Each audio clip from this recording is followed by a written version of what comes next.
Food आपका कहाँ पर आ गया, ये आ गया एसोफेगस में। अब एसोफेगस के ये कॉन्ट्रैक्ट और रिलैक्स होता है और फूड को आगे की तरफ पुश करता है। यूं ऐसे कॉन्ट्रैक्ट और रिलैक्सेशन होगी और फूड को आगे की तरफ पुश करेगा। इसको क्या कहेंगे, इस मूवमेंट को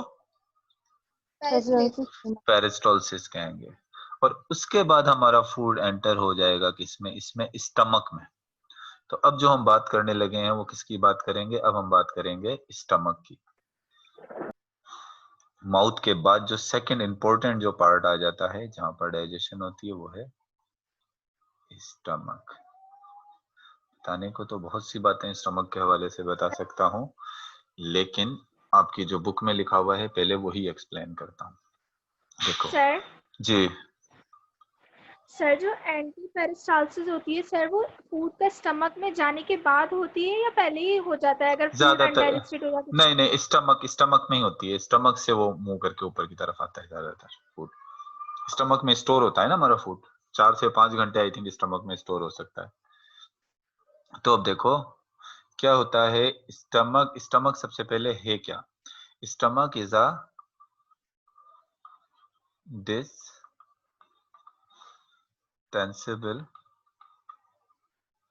मस्कुलर बैग। यानी स्टमक क्या है, डिस्टेंडेबल, मतलब डिस्टेंसिबल का मतलब क्या है, ये कॉन्ट्रैक्ट भी हो सकता है, सिकुड़ भी सकता है, फैल भी जाता है। ज्यादा खा लोगे तो स्टमक फैल जाएगा, कम खाओगे तो स्टमक ऐसे जो है वो क्या हो जाएगा, स्क्यूज हो जाएगा, ऐसे सिकुड़ जाएगा। तो मतलब क्या है, ये एक डिस्टेंसिबल एक मस्कुलर बैग है। अब बताओ स्टमक में कौन से मसल्स होंगे, स्केलेटल मसल्स होंगे या फिर स्मूथ मसल्स होंगे, स्मूथ मसल, स्टमक में स्मूथ मसल्स होंगे। चलो अब लोकेशन देख लेते हैं कि ये, हाँ स्मूथ मसल्स ही होते हैं। लोकेशन देख लेते हैं कि ये होता कहाँ पर है। ये होता है बेलो diaphragm on the left side, on the left side of abdominal cavity। अब ये देखो, ये मिसाल के तौर पे आपकी ये एब्डोमिनल कैविटी है, ये एब्डोमिनल कैविटी आपकी, ये वाली एब्डोमिनल कैविटी होगी। और ये आपका चेस्ट है। एब्डोमिनल कैविटी और चेस्ट के दरमियान में ये जो स्ट्रक्चर है, इसको हम क्या कहते हैं, इसको हम कहते हैं डायाफ्राम, जो सेपरेट कर रहा है चेस्ट और एब्डोमिनल कैविटी को। अब स्टमक कहाँ होता है, स्टमक होता है डायाफ्राम के नीचे, डायाफ्राम है, इसके कहाँ होता है, ये नीचे की तरफ जो है वो मौजूद होता है और लेफ्ट साइड पर होता है। स्टमक की साइड पर होता है आपका डायाफ्राम है, डायाफ्राम से नीचे होता है किसके अंदर, एब्डोमिन के अंदर। कहाँ पर मौजूद है, एब्डोमिन में, डायाफ्राम के नीचे एब्डोमिन में मौजूद है। और कहाँ होता है, लेफ्ट साइड पर। आपका स्टमक जो है वो डायाफ्राम में लेफ्ट साइड पर होता है। आप इसे याद रखोगे, ज्यादा खाना राइट बात नहीं है, ज्यादा खाना राइट बात नहीं है, वो लेफ्ट है। मतलब ज्यादा खाना एक अच्छी चीज नहीं है ना, तो इस वजह से स्टमक में ही फूड जाकर जमा होगा। तो उससे याद रखो कि स्टमक भी हमारा लेफ्ट साइड पर होता है। लेफ्ट साइड पर है तो इसका मतलब ये बता रहा है कि ज्यादा खाना राइट नहीं है। तो ऐसे आपको याद रहेगा, स्टमक क्या होता है हमारे एब्डोमेन में, लेफ्ट साइड पर जो है वो मौजूद होता है। तो ये तो हो गया स्टमक की लोकेशन, कहाँ पर स्टमक हमारे एब्डोमेन में होता है, लेफ्ट साइड पर होता है, डायफ्राम के नीचे होता है। अब इसके फंक्शन देख लेते हैं कि स्टमक हमारा काम क्या करता है, इसके फंक्शन क्या होते हैं स्टमक के। सबसे पहले तो हमारा फूड की स्टोरेज का काम करता है। जब आप खाते हो तो आपको इतनी जल्दी जल्दी भूख तो नहीं लगती ना, जल्दी दोबारा भूख नहीं लगती, क्योंकि आपका स्टमक कुछ देर फूड को क्या करके रखता है, स्टोर करके रखता है। कितने घंटे, तकरीबन 4-5 घंटे जो है वो आपका फूड स्टोर रहता है स्टमक के अंदर। एक तो काम क्या हो गया, फूड को स्टोर करता है, स्टोरेज ऑफ फूड। एक ये काम हो गया स्टमक का, स्टोरेज ऑफ फूड। और दूसरा जो ये काम करता है, डाइजेशन करता है। दोनों किस्म की डाइजेशन होती है, एक तो मैकेनिकल डाइजेशन। अब देखो ये स्टमक जब कॉन्ट्रैक्ट और रिलैक्स होता है, ऐसे ऐसे जब स्टमक जो है वो क्या हो रहा होता है, जस्ट मुझे इधर ऐसे वीडियो के जरिए बताने में, जैसे आपका स्टमक है ना ऐसे कॉन्ट्रैक्ट और रिलैक्स होगा, ऐसे, ऐसे जब स्टमक जो है वो क्या हो रहा होता है, जस्ट मुझे इधर ऐसे वीडियो के जरिए बताने में, जैसे आपका स्टमक है ना ऐसे कॉन्ट्रैक्ट और रिलैक्स होगा, ऐसे, ऐसे जब स्टमक जो है वो क्या हो रहा होता है, जस्ट मुझे इधर ऐसे वीडियो के जरिए बताने में, जैसे आपका स्टमक है ना ऐसे ऐसे जैसे कॉन्ट्रैक्ट और रिलैक्स हो रहा है आपका स्टमक में। जब ये आपका स्टमक ऐसे कॉन्ट्रैक्ट और रिलैक्स होता है तो उससे आपका फूड ब्रेक डाउन होता है, ऐसी मूवमेंट होती है। इस मूवमेंट को हम क्या कहते हैं, ये भी पेरिस्टोलिसिस हो रही है ये मूवमेंट, और उससे आपका जो है वो खाना जो है वो क्या होता है, उससे आपका खाना जो है वो बेसिकली जो है वो ब्रेक डाउन होता है। अब इस किस्म का फूड जो ब्रेक डाउन होगा इसको हम क्या कहेंगे, मैकेनिकल डाइजेशन। अच्छा देखें, माउथ के अंदर जो मैकेनिकल डाइजेशन हो रही थी वो टीथ के जरिए हो रही थी, और स्टमक के अंदर जो मैकेनिकल डाइजेशन हो रही है वो किसके जरिए हो रही है, बाय पेरिस्टोलिसिस। अब याद रखेंगे कि माउथ के अंदर भी डाइजेशन हो रही थी मैकेनिकल, और स्टमक में भी हो रही है, लेकिन माउथ में टीथ के जरिए हो रही थी और स्टमक में किसके जरिए हो रही है, बाय पेरिस्टोलिसिस के जरिए हो रही है। सिर्फ मैकेनिकल डाइजेशन नहीं होती, केमिकल डाइजेशन भी होती है, एंड आल्सो केमिकल डाइजेशन। इसमें केमिकल डाइजेशन भी होती है, और केमिकल डाइजेशन किसके जरिए होती है, एंजाइम्स के जरिए होती है। एंजाइम्स अभी मैं आपको बताऊंगा कौन कौन से होते हैं। पेप्सिन होता है, तो मतलब माउथ के अंदर भी दोनों डाइजेशन होती है। अगर आपसे कोई ऐसा एमसीक्यूज आ जाता है कि माउथ में कौन सी डाइजेशन होती है, मैकेनिकल या केमिकल, तो दोनों होती है माउथ में। और अगर स्टमक में पूछा जाए तो स्टमक में भी कहोगे दोनों डाइजेशन होती है, मैकेनिकल डाइजेशन भी होती है और केमिकल डाइजेशन भी होती है। अच्छा देखें, जब माउथ के अंदर फूड की डाइजेशन हो जाती है और डाइजेशन के बाद वो फूड किसमें कन्वर्ट हो जाता है, उस फूड को कहते हैं बोलस। माउथ में जब फूड सॉफ्ट हो जाता है, उसका कुछ पार्ट डाइजेस्ट हो जाता है, मुकम्मल तौर पे तो डाइजेशन माउथ में नहीं होती, बात याद रखिएगा, और ना ही स्टमक में होती है। लेकिन माउथ फूड को किसमें कन्वर्ट कर देता है, माउथ के अंदर फूड कन्वर्ट हो जाता है मैकेनिकल और केमिकल डाइजेशन के बाद माउथ में फूड कन्वर्ट हो जाता है बोलस में। माउथ में फूड को क्या कहते हैं, बोलस। और इसी तरीके से स्टमक में जब केमिकल और मैकेनिकल डाइजेशन हो जाती है तो food reduce to creamy paste, यानी फूड किस में कन्वर्ट हो जाता है, इसके अंदर फूड कन्वर्ट हो जाता है क्रीमी पेस्ट। एक क्रीमी पेस्ट लाइक स्ट्रक्चर में फूड कन्वर्ट हो जाता है, और उस क्रीमी पेस्ट को हम क्या कहते हैं, उसको हम कहते हैं कार्ड काइम। तो आपने याद रखना है कि काइम कहाँ बनेगा, काइम बनता है स्टमक में, और जो माउथ के अंदर बनता है वो क्या बनता है, बोलस बनता है। तो इसका मतलब स्टमक बोलस लेता है अपने अंदर। जब स्टमक के अंदर फूड आता है वो किस फॉर्म में होता है, बोलस की फॉर्म में, और स्टमक उस बोलस को मैकेनिकल और केमिकल डाइजेशन के बाद एक क्रीमी क्रीमी पेस्ट में कन्वर्ट कर देता है। उस क्रीमी पेस्ट को हम क्या कहते हैं, उसको हम कहते हैं काइम। चलो अब हम देखते हैं रीजन ऑफ स्टमक। स्टमक के कितने रीजन है, रीजन ऑफ स्टमक, यानी स्टमक को कितने पार्ट्स के अंदर डिवाइड किया गया है। ये एसोफेगस है, एसोफेगस से ये फूड आया और ये किसमें आ गया, ये आ गया स्टमक में। ऐसे में ये स्टमक बना रहा, ये स्टमक सही नहीं बना, उसी तरह से बना था, ऐसे ऐसे ऐसे भी स्टमक है। अब आप देखो, इस स्टमक को 3 पोर्शन में डिवाइड किया गया है। स्टमक का जो इंटीरियर पार्ट है, शुरू वैसे तो इसके 4 रीजन होते हैं, मुख्तलिफ दूसरी बुक्स में 4 रीजन लिखे हैं, क्योंकि आपकी बुक में 3 रीजन लिखे हैं तो मैं आपकी उसी बुक के लिहाज से इसको बता रहा हूँ। स्टमक का सबसे पहला पार्ट जहां पर एसोफेगस स्टमक में एंटर हो रहा है, इस जगह को हम क्या कहते हैं, इस जगह के लिए हम टर्म इस्तेमाल करते हैं, इस रीजन को कहते हैं कार्डियक रीजन। इसको क्या कहते हैं, कार्डियक रीजन।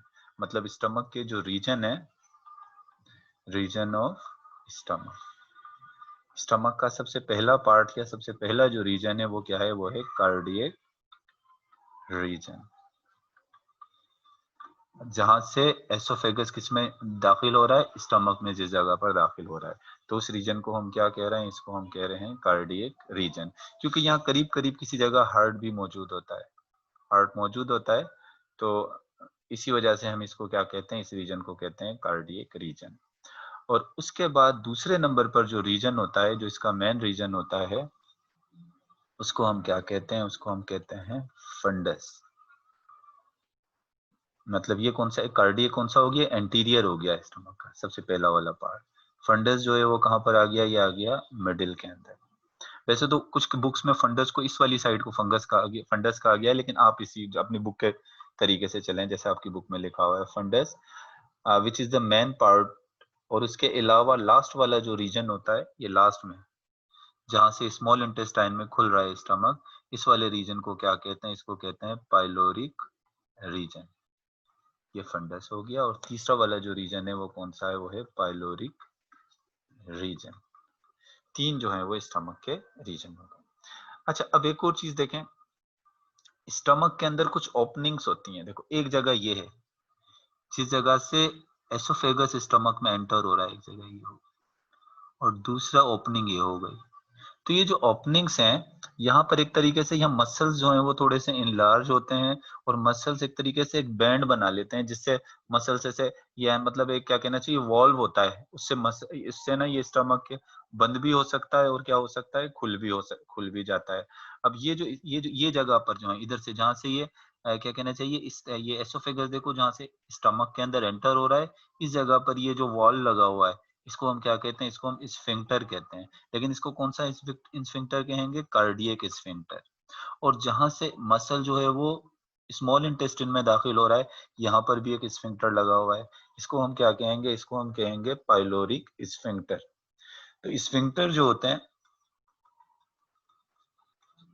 दो तरह के हो गए। एक हो गया कार्डियक। कार्डियक स्फिंक्टर किस किस के दरमियान में होता है? एक तो एसोफेगस प्लस कौन सा वाला पार्ट है? Cardiac region. एसोफेगस जहाँ कार्डियक रीजन में खुल रहा है, यहाँ पर जो स्फिंक्टर यहाँ वॉल लगा हुआ है, जो कैसे बंद भी हो सकता है और खुल भी सकता है, तो इसको क्या कहते हैं? इसको हम कहते हैं कार्डियक स्फिंक्टर। और दूसरा होता है पाइलोरिक स्फिंक्टर। और पाइलोरिक स्फिंक्टर जो होता है वो किसके दरमियान में होता है? वो pyloric region plus duodenum. Small intestine का जो पहला पार्ट होता है, इसको क्या कहते हैं? ड्यूडिनम। इनके दरमियान में जो है, इसको हम क्या कहेंगे? इसको हम कहेंगे पाइलोरिक स्फिंक्टर। तो दो तरह के स्फिंक्टर होते हैं। अब अगर मैं आपको बताऊं तो स्फिंक्टर इस तरह से होते हैं कि से फॉर एग्जांपल, आप जो है वो इसको, ये मेरा जो हैंड है, आप ये समझ लें कि ये क्या है? ये स्फिंक्टर है यहाँ। तो क्या होता है, जब फूड को आना होता है स्टमक के अंदर, तो ये स्फिंक्टर क्या होता है? खुला हुआ होता है। जब फूड स्टमक में आ जाता है तो ये स्फिंक्टर यूं बंद हो जाता है। ऐसे यानी बैंड की तरह होते हैं, ये रबड़ बैंड होते हैं ना, रबड़ बैंड की तरह से बंद भी हो जाता है और क्या हो जाता है? ये खुल जाता है। ऐसे बंद हो गया और ये खुल गया। ये क्या है? ये स्फिंक्टर होते हैं, इस तरह वॉल्व की तरह काम करते हैं, खुलते बंद होते रहते हैं। जब स्टमक एक दफा स्टमक से फुल हो गया तो क्या हो जाएगा? ये बंद हो जाएगा।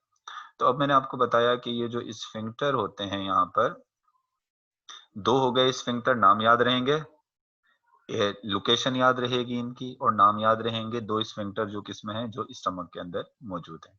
यहां तक बात क्लियर हो गई? आगे बताऊं बात? Yes, sir. अब आप सर देखो, एक बार फिर से रिपीट करिएगा, ये थोड़ा सा लास्ट वाला। स्फिंक्टर स्फिंक्टर रिपीट करो यस ना। सर। ये देखो, यस सर। इधर देखो, ये आपका, चलो ऐसे ये स्टमक है, सॉरी ये एसोफेगस है। एसोफेगस किस में खुल गया? ये स्टमक में खुल गया। चलो मैंने ऐसे स्टमक बना दिया, ये स्टमक में खुल गया। अब क्या होता है, इस एसोफेगस के यहाँ पर जो है वो क्या होती हैं? इस तरह का वॉल्व लगे हुए होते हैं, जो खुलते भी हैं और बंद भी होते हैं। तो इन वॉल्व को हम क्या कहते हैं? या चलो आप इन ओपनिंग कह लो, कि ओपनिंग जो क्लोज भी हो सकते हैं, इसको हम क्या कह रहे हैं? इसको हम स्फिंक्टर कह रहे हैं। लेकिन ये जो पहला वाला स्फिंक्टर है, इसको कहेंगे कार्डियक स्फिंक्टर। कार्डियक स्फिंक्टर के जरिए फूड जो है वो स्टमक में क्या होगा? दाखिल होगा। और फूड जो स्टमक से बाहर निकलेगा यहाँ पर, और स्मॉल इंटेस्टाइन में जो दाखिल होगा, तो यहाँ एक दूसरा स्फिंक्टर लगा हुआ है, जिसको क्या कह रहे हैं? जिसको कह रहे हैं पाइलोरिक स्फिंक्टर। दूसरे वाले को क्या कह रहे हैं? दूसरे को कह रहे हैं पाइलोरिक स्फिंक्टर। तो मतलब आपने याद रखना है कि स्टमक में कौन कौन से स्फिंक्टर जो है वो मौजूद होते हैं। आगे तो और भी स्फिंक्टर हैं, पूरी स्मॉल इंटेस्टाइन, पूरे हमारे गट के अंदर स्फिंक्टर मौजूद होते हैं। अच्छा, अब एक देखो, अब देखो ये आपकी जो बुक में लिखा हुआ है, मैं वो थोड़ा सा पहले आपको समझा दूं। कहता है the stomach has three region. Anterior cardiac region, यानी सबसे पहला जो रीजन होता है वो कार्डियक रीजन होता है, हैविंग म्यूकस ग्लैंड। और इस कार्डियक रीजन के अंदर कौन से ग्लैंड होते हैं? अब जैसे मैं यहाँ पर बनाता हूँ, ये हो गया। अब इस कार्डियक रीजन में होते हैं म्यूकस ग्लैंड। मतलब म्यूकस ग्लैंड का काम क्या होता है? म्यूकस ग्लैंड क्या सीक्रेट करते हैं? म्यूकस। म्यूकस ग्लैंड से म्यूकस सीक्रेट होता है। और उसके बाद कहता है कि और which join the esophagus through a cardiac sphincter. यानी ये जो आपका जो पहला वाला रीजन है जिसको हम क्या कह रहे हैं, स्टमक का कार्डियक रीजन। कार्डियक रीजन किसके साथ ज्वाइन है, ये एसोफेगस के साथ ज्वाइन है। और किसके जरिए, इस पे भी दरमियान में क्या होगा, दरमियान में कार्डियक स्फिंक्टर होगा। इसके जरिए ये किसके साथ ज्वाइन है, इसके जरिए ये ज्वाइन है एसोफेगस के साथ। उसके बाद the middle is the fundus, और ये बीच वाला जो रीजन है, ये बीच वाला जो रीजन है इसको हम क्या कह रहे हैं, इसको हम कह रहे हैं फंडस। मिडिल रीजन क्या कहलाएगा, fundus. Which is the main part, ये स्टमक का क्या है, मेन पार्ट है। क्यों ये स्टमक का मेन पार्ट है, क्योंकि इसके अंदर जो है वो होते हैं गैस्ट्रिक ग्लैंड। इसके अंदर क्या मौजूद होते हैं, गैस्ट्रिक ग्लैंड मौजूद होते हैं, जो क्या सीक्रेट करते हैं, जो सीक्रेट करते हैं गैस्ट्रिक जूस।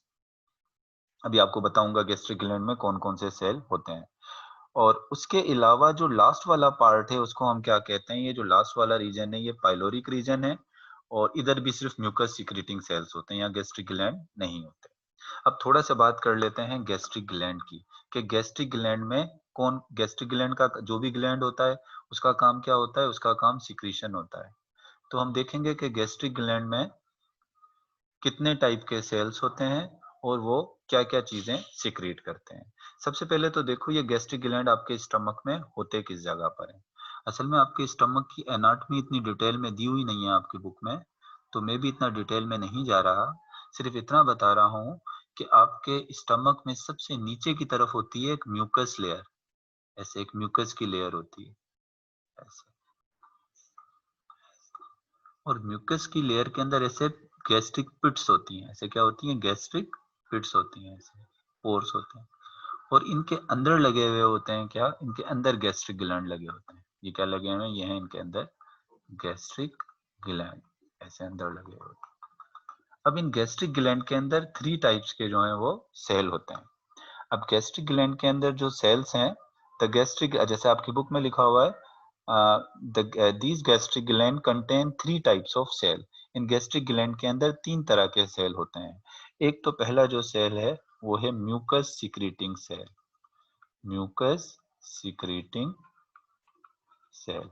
इसका मतलब म्यूकस सिक्रीट करने वाले जो सेल होते हैं वो कहाँ होते हैं, वो कार्डियक रीजन में भी होते हैं। मिसाल के तौर पे ये म्यूकस सिक्रीट करने वाले सेल है, येलो से शो कर देता हूँ, ये म्यूकस सिक्रीट करने वाले सेल है।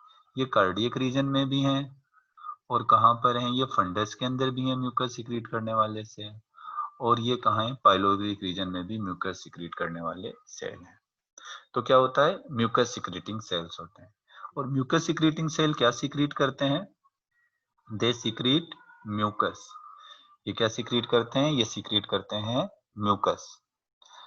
अच्छा, उसके अलावा दूसरे नंबर पर होते हैं जाइमोजिन सेल। दूसरे नंबर पे जो हमारे पास सेल हैं जाइमोजिन और ऑक्जेंटिक सेल। पहले बात कर लेता हूं ऑक्जेंटिक सेल की। ऑक्जेंटिक सेल, अब चलें, ये रेड कलर के जो हैं वो आप, मैं जो बना रहा हूँ से फॉर एग्जांपल, ये रेड कलर के जो सेल हैं ये ऑक्जेंटिक सेल हैं। ये क्या सिक्रीट करते हैं, ये सिक्रीट करते हैं हाइड्रोक्लोरिक एसिड, HCl यानी हाइड्रोक्लोरिक एसिड जो है वो सिक्रीट करते हैं। इसके अलावा एक और हमारे पास जो सेल हैं इसके गैस्ट्रिक जो है वो हैं जाइमोजिन सेल, जाइमोजिन सेल। चलें, जाइमोजिन सेल को मैं ग्रीन कलर से शो कर रहा हूँ, ये क्या है, ये जाइमोजिन सेल। और ये जाइमोजिन सेल क्या सिक्रीट करते हैं, ये जाइमोजिन सेल सिक्रीट करते हैं एक एंजाइम पेप्सिनोजिन। चलिए, अब क्या होता है, देखो गैस्ट्रिक ग्लैंड हो गए, पहले आपने पहले याद रख लेना है कि गैस्ट्रिक ग्लैंड कहाँ मौजूद होते हैं, ये मिडिल रीजन में मौजूद होते हैं। और उस मिडिल रीजन को हम क्या कहते हैं, उसको हम कहते हैं फंडस। मिडिल रीजन को क्या कह रहे हैं, फंडस कह रहे हैं। फिर एक और बात याद रखोगे कि गैस्ट्रिक ग्लैंड में कितने टाइप के सेल होते हैं, according to your book 3 type के सेल हैं इसमें। म्यूकस सिक्रीटिंग सेल हैं, ये हो गए म्यूकस सिक्रीटिंग सेल। इन्होंने क्या सिक्रीट कर दिया, म्यूकस सिक्रीट कर दिया। म्यूकस क्या काम करता है स्टमक में, ये मैं आपको आगे बताऊंगा। ऑक्जेंटिक सेल हैं, ऑक्जेंटिक सेल ने क्या सिक्रीट कर दिया, इन्होंने हाइड्रोक्लोरिक एसिड सिक्रीट कर दिया। अब हाइड्रोक्लोरिक एसिड क्या काम करता है, ये मैं आपको आगे बताऊंगा। फिर जाइमोजिन सेल हैं, इन्होंने पेप्सिनोजिन सिक्रीट कर दिया। पेप्सिनोजिन एक इनएक्टिव एंजाइम है, यानी एक्टिव एंजाइम नहीं है, ये एक इनएक्टिव एंजाइम है। और ये क्या काम करता है आगे चल के, कैसे एक्टिव होता है, ये आपको बाद में बताऊंगा। लेकिन जो गैस्ट्रिक ग्लैंड की जो सीक्रेशन है, इन सब को मिलाकर, ये जितने भी सीक्रेशंस हैं ये सब, इन सब सीक्रेशन को मिलाकर हम कहते हैं गैस्ट्रिक जूस।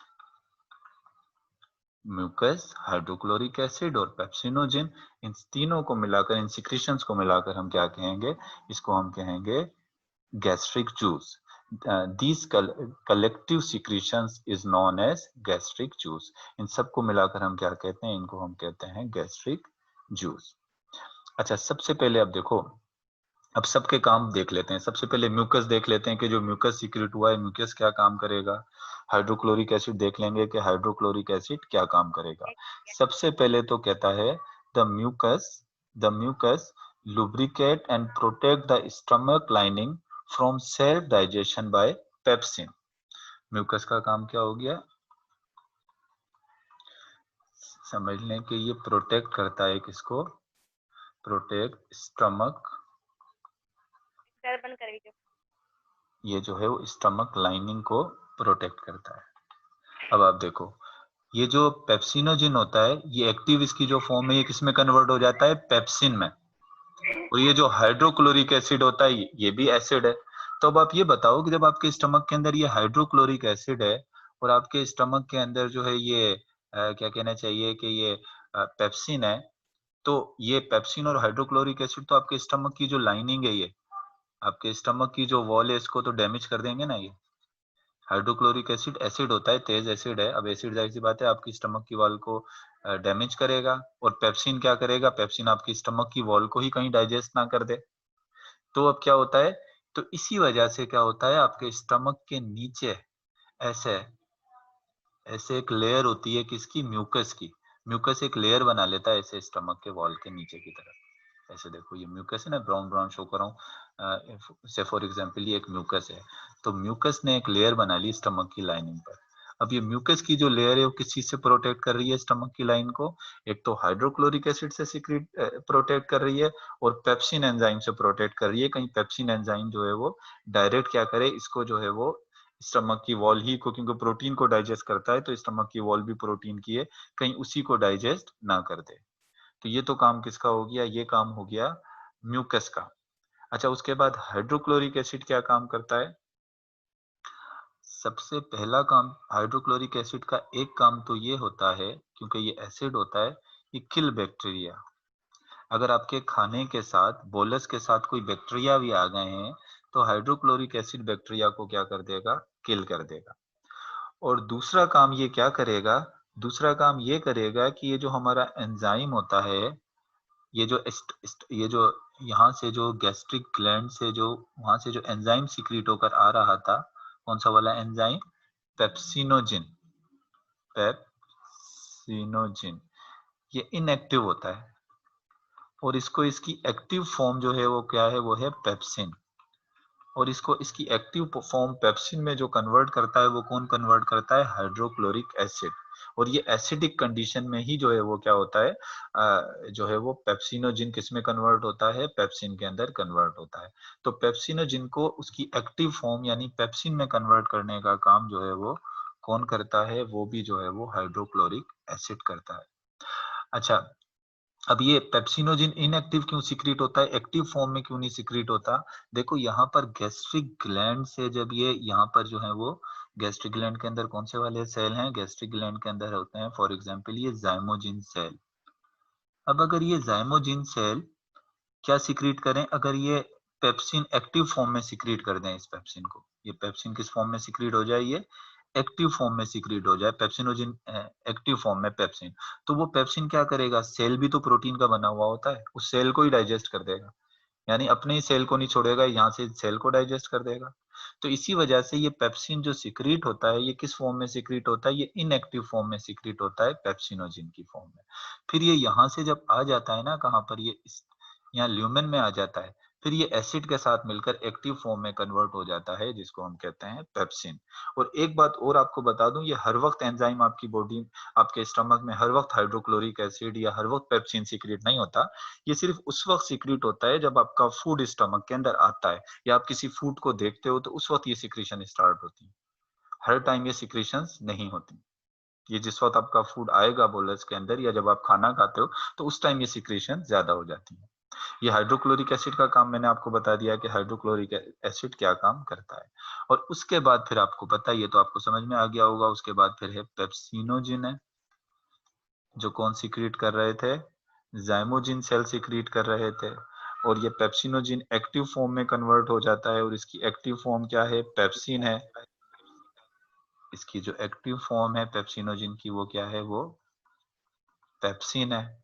और पेप्सिन का काम क्या होता है, पेप्सिन बेसिकली जो है वो act upon protein and convert them into short polypeptide और पेप्टोन। मतलब जैसे ये प्रोटीन की चेन है, ये अमाइनो एसिड है, ऐसे ये अमाइनो एसिड। अब पेप्सिन क्या करेगा, इसकी जो है वो बॉन्डिंग तोड़ देगा कहीं कहीं से, ऐसे यहाँ से टूट। अब ये प्रोटीन को शॉर्ट पॉलीपेप्टाइड चेन में कन्वर्ट कर दिया। एक तो लॉन्ग चेन थी ना प्रोटीन की, उसको शॉर्ट पेप्टाइड चेन के अंदर यानी शॉर्ट प्रोटीन में कन्वर्ट कर दिया। इसका मतलब अभी प्रोटीन मुकम्मल तौर पे डाइजेस्ट नहीं हुआ। मुकम्मल तौर पे डाइजेस्ट होने का मकसद तो ये है कि यहाँ से बीच में से ये भी टूट जाए, सारे बॉन्ड टूट जाएंगे, ये ले देखो ऐसे टूट जाए और ये अमाइनो एसिड बना ले, अब ये हो जाएगा मुकम्मल। लेकिन अभी मुकम्मल प्रोटीन डाइजेस्ट नहीं होता। अभी यहाँ पर क्या हुआ है, सिर्फ प्रोटीन की जो लॉन्ग चेन थी उनको किस में कन्वर्ट किया है, पेप्सिन ने शॉर्ट चेन के अंदर कन्वर्ट किया है। अभी तो आगे चलकर इसको मजीद जो है वो क्या होना है, डाइजेस्ट होना है। तो उसके बाद फिर अब देखें यहाँ पर क्या हो गया, इसने यहाँ पर डाइजेस्ट कर लिया। अब उसके बाद क्या होगा, उसके बाद ये होगा कि जो फूड है मैकेनिकल और केमिकल डाइजेशन से गुजरने के बाद किस में कन्वर्ट हो जाएगा, एक क्रीमी पेस्ट में कन्वर्ट हो जाएगा, जिसको हम क्या कहेंगे, जिसको हम कहेंगे बेसिकली काइम। और उसके बाद ये काइम जो है वो, उसके बाद काइम जो है ये जाता है किसके अंदर, काइम चला जाता है किसके अंदर, ये स्मॉल इंटेस्टाइन में। लेकिन उससे पहले मैं एक और एंजाइम आपको बता देता हूं कि सिर्फ पेप्सिनोजिन ही नहीं होता, एक और भी एंजाइम होता है। लेकिन वो एंजाइम किसमें सीक्रेट होता है, एक और भी एंजाइम होता है जो इन्फेंट में, इन्फेंट किसको कहते हैं, शीर ख्वार बच्चे, दूध पीने वाले जो बच्चे होते हैं उनको हम कहते हैं infant. Infant have an other proteolytic enzyme.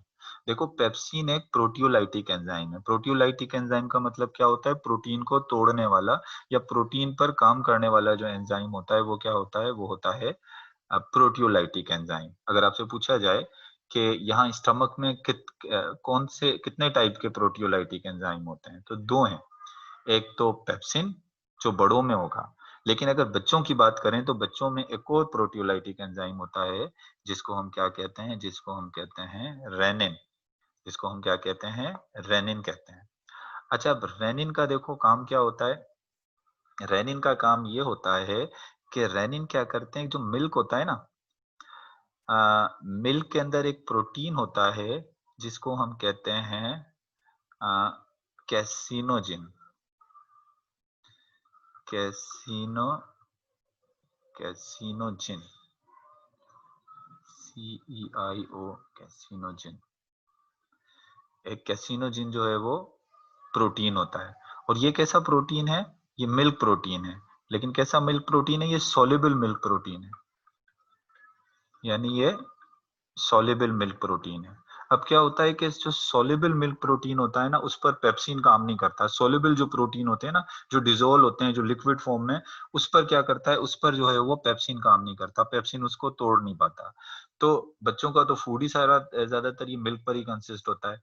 तो बच्चों के अंदर क्या होता है, ये जो कैसिनोजिन सॉल्युबल मिल्क प्रोटीन होता है, उसको जो है वो क्या करता है, ये जो रेनिन एंजाइम, इसमें दो एन आएंगे, ये याद रखिएगा हमेशा, इसमें दो एन होंगे। वो एक दूसरे, जिसमें एक एन होता है वो एक दूसरा रेनिन है, वो किडनी वाले, किडनी का होता है, वो किडनी वाला है। और ये स्टमक वाला जो है इसमें दो एन आते हैं, लेकिन आपकी बुक में मेरे ख्याल से एक ही एन लिख दिया है। तो ये कैसिनोजिन क्या है, ये सॉल्युबल मिल्क प्रोटीन है।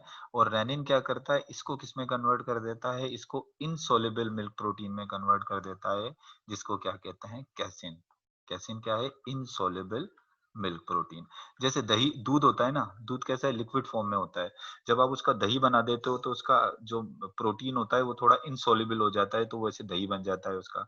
तो इसी तरीके से क्या होता है कि रेनिन का काम ये होता है कि इनसॉल्युबल मिल्क प्रोटीन को सॉरी सॉल्युबल मिल्क प्रोटीन को इनसॉल्युबल मिल्क प्रोटीन यानी कैसिन में कन्वर्ट कर देता है। फिर इस कैसिन को जो है वो पेप्सिन एंजाइम तोड़ता है।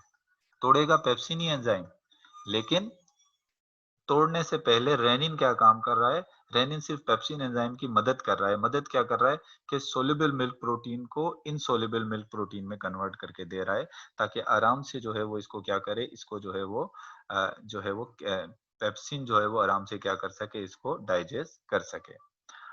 और कैल्शियम आयन, यहाँ पर इसकी प्रोसेस के लिए कैल्शियम आयन की भी जो है वो क्या होती है, जरूरत होती है। अब आप कहोगे कि बड़ों के अंदर रेनिन नहीं होता, तो क्या बड़ों के अंदर मिल्क प्रोटीन टूटता नहीं है? एडल्ट जो होते हैं उनमें तो रेनिन होता ही नहीं है, तो क्या उनमें मिल्क प्रोटीन नहीं टूटता? उनमें टूटता है मिल्क प्रोटीन, लेकिन वो इंटेस्टिन में जाकर टूटेगा, वो स्टमक में नहीं टूटेगा। बच्चों के अंदर जो है वो कहाँ टूट जाता है, ये स्टमक के अंदर जो है भी ब्रेक डाउन हो जाता है। तो अभी मैंने बात कर ली किसकी, हमने बात कर ली स्टमक की। तो अभी हमें स्टमक के बारे में क्या बात पता लगी? सबसे पहले मैंने आपको स्टमक के बारे में बताया कि एक मस्कुलर जो है, ये मस्कुलर डिस्टेंसिबल ये बैग है, ऐसे फ्लेक्सिबल है। अगर आपसे पूछा जाए स्टमक जो है वो रिजिड है या फ्लेक्सिबल है, तो आपको होगा ये फ्लेक्सिबल है, यानी फैल भी सकता है और कम भी हो सकता है। फिर इसके बाद हमने डिस्कस किया कि मसल हमारे एब्डोमेन में किस तरफ होता है, राइट साइड पर होता है या लेफ्ट साइड पर? हाँ मुझे बताते जाओ, राइट साइड पर होता है या लेफ्ट साइड पर होता है? Left side. डायफ्राम के नीचे होता है, डायफ्राम के ऊपर होता है? डायफ्राम के नीचे। डायफ्राम के नीचे होता है। अच्छा फिर मुझे बताओ कि ये जो स्टमक होता है, स्टमक के 3 रीजन है, इन 3 रीजन में गैस्ट्रिक ग्लैंड कहाँ मौजूद होते हैं? फंडस में जो है वो गैस्ट्रिक ग्लैंड मौजूद होते हैं। और म्यूकस सिक्रेटिंग सेल, जिनको हम गोबलेट सेल भी कहते हैं, तो ये जो म्यूकस सिक्रेटिंग सेल होते हैं, ये कौन से रीजन में होते हैं? फर्स्ट पार्ट में, सेकंड में या थर्ड रीजन में? फंडस और पायलोरिक तीनों के अंदर जो है ये मौजूद होते हैं। अच्छा गैस्ट्रिक ग्लैंड के अंदर 3 टाइप के सेल होते हैं। अब आप मुझे बताओ कि जो हाइड्रोक्लोरिक एसिड सिक्रीट करने वाले सेल होते हैं उनका नाम क्या है? ऑक्जेंटिक सेल, ये इंपॉर्टेंट चीजें याद रखनी है। और जो पेप्सिनोजिन सिक्रीट करने वाले जो सेल्स हैं उनका नाम क्या है? जाइमोजिन। पेप्सिनोजिन, जाइमोजिन ऐसे मिलता जुलता लग नहीं रहा? पेप्सिनोजिन, जाइमोजिन, ऐसे इस वजह से आप याद रख लोगे, ये जिन है दोनों। तो पेप्सिनोजिन ये, और इसके अलावा जो है वो म्यूकस सिक्रीटिंग सेल, तो आपको पता ही है कि क्या सिक्रीट करते हैं, वो जो है म्यूकस सिक्रीट करते हैं। अच्छा इसके अलावा जो है वो, आप मुझे ये बताओ, जब मैकेनिकल और केमिकल डाइजेशन फूड हो जाती है फूड की किसमें, स्टमक में, तो फूड किसमें कन्वर्ट हो जाता है? काइम में। और आपकी बुक के मुताबिक जो स्टमक की पीएच है वो 1.5 टू 2.5 है, सही ना? आपकी वैसे तो कुछ बुक्स के अंदर 1.8 मिलता है, लेकिन आपकी बुक में है 1.5 से 2.5 तक इसकी जो है वो पीएच है। मतलब हाइड्रोक्लोरिक एसिड की वजह से ये स्टमक आपका क्या हो जाता है, एसिडिक हो जाता है। लेकिन वो भी हर वक्त नहीं होता, जिस वक्त HCl रिलीज होता है उस वक्त इसकी पीएच जो है वो क्या हो जाती है, ड्रॉप हो जाती है। अच्छा इसके अलावा जो इन्फेंट होता है, इन्फेंट में स्टमक में कौन सा वाला जो है वो एंजाइम होता है? रेनिन होता है। रेनिन का काम क्या होता है?